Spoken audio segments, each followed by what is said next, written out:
বাংলাদেশের একজন স্কলার বলতেছেন, তার আলোচনার মধ্যে একটা সাংবাদিক সম্মেলন করতে গিয়ে বলতেছেন যে সাংবাদিক হলেন আমার রাসূলও ছিলেন, তার কারণ আমার রাসূল ছিলেন বার্তাবাহক, আর এখান থেকেই তিনি ব্যাখ্যা নিয়ে আসছেন, তার মানে তিনি সাংবাদিক ছিলেন।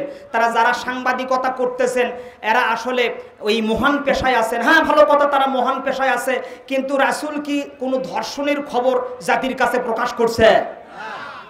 কথা ক্ষমা করছেন না? আমাদের শিখ বন্ধের দিল্লে সাংবাদিক আছে, একের পেজে মাঝামাঝি কট খালি খাচ্ছে, কট খালি খাচ্ছে, কট কট কট, কথা কয় না কেন গো? তা আপনি কার সাথে কি তুলনা করেন? আমি তো একদম কিছু বুঝলামই না আমি।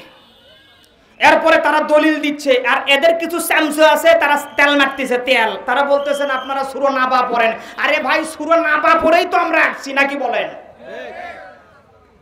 যেটা ভুল ওটা ডাইরেক্ট ভুল, যেটা ভুল ওটা ডাইরেক্ট ভুল।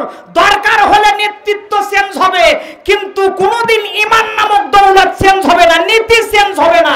আওয়াজ তুলে বলেন না কেন? ঠিক না বেঠিক জোরে বলে। অতএব রাসূলের শানে, কোরআনের শানে, আল্লাহ পাকের শানে এমন কিছু শব্দ ব্যবহার করা যাবে না যেটা বলেন আপনি পরবর্তীতে যার মানুষের কাছেও যদি বলেন যেটা আমার সিলিপট্টাম, তার মানে ওটা আপনার শয়তানি। সমস্ত বাক্য রাসূলের সাথে ব্যবহার করা যাবে না, কোরআনের সাথে যাবে না।